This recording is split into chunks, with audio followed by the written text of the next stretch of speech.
जुड़िए उत्तर प्रदेश से, जानिए उत्तर प्रदेश को। सब्सक्राइब करें यूपी सिटी न्यूज़ को।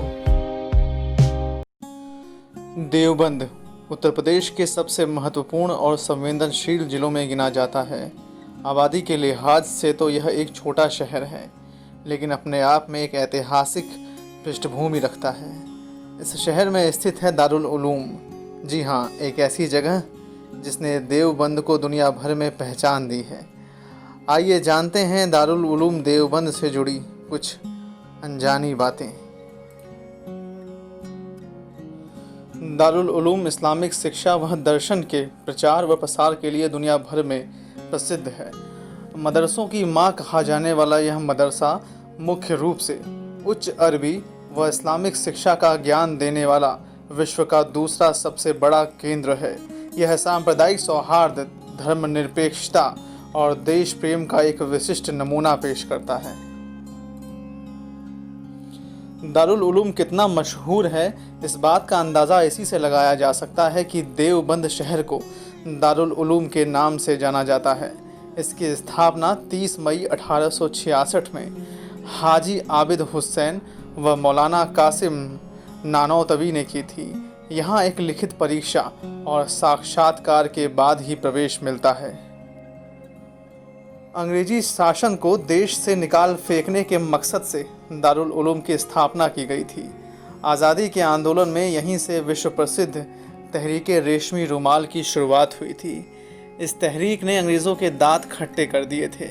इसके तहत रेशमी रुमाल पर गुप्त संदेश लिखकर एक दूसरे को भेजे जाते थे। रेशमी रुमाल का संदेश लिखा टुकड़ा आज भी यहाँ सुरक्षित रखा गया है। यहाँ तालीम हासिल करने वाले विद्यार्थियों की संख्या करीब 3,500 है। देश विदेश से भी यहाँ लोग शिक्षा लेने आते हैं। ख़ास बात यह है कि यहाँ पढ़ने वालों को रहने, खाने और पढ़ने की सभी सुविधाएं मुफ्त दी जाती हैं। आज यहाँ इस्लाम दर्शन, अरबी उर्दू की शिक्षा के साथ साथ हिंदी, अंग्रेजी, कंप्यूटर आदि के कोर्स भी कराए जाते हैं। यहाँ दर्जी किताबों पर जिल्दबंदी, किताबत यानी हस्तलेखन की कला का भी ज्ञान दिया जाता है। इसके अलावा मौलवियत की अलग अलग डिग्रियां भी प्रदान की जाती हैं, जिनमें मौलाना दारुल इफ्ता प्रमुख है।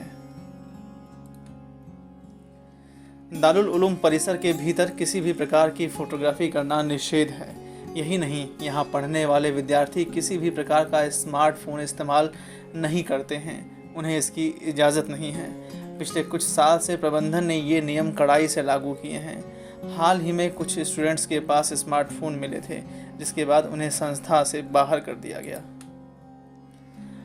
आपको जानकर हैरानी होगी कि दारुल उलूम खुद से कोई फतवा जारी नहीं करता है, बल्कि यहाँ आने वाले सवालों के जवाब में अपनी राय जाहिर करता है। दारुल उलूम केवल गोकशी और आतंकवाद पर ही खुद के फतवे जारी कर चुका है। दारुल उलूम आतंकवाद की कड़ी निंदा करता है। गौरतलब है कि यहाँ जिस विषय पर जो व्यक्ति जानकारी मांगता है, उसे सार्वजनिक रूप से नहीं बल्कि लिखित रूप से फतवा जारी किया जाता है। विभिन्न विषयों पर दारुल उलूम सार्वजनिक रूप से फतवा जारी करता है।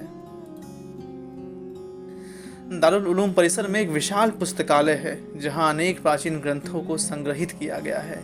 इनमें कुरान के साथ साथ रामायण, भगवद गीता, ऋग्वेद सहित चारों वेदों व हिंदू ग्रंथ की प्रतियां मौजूद हैं।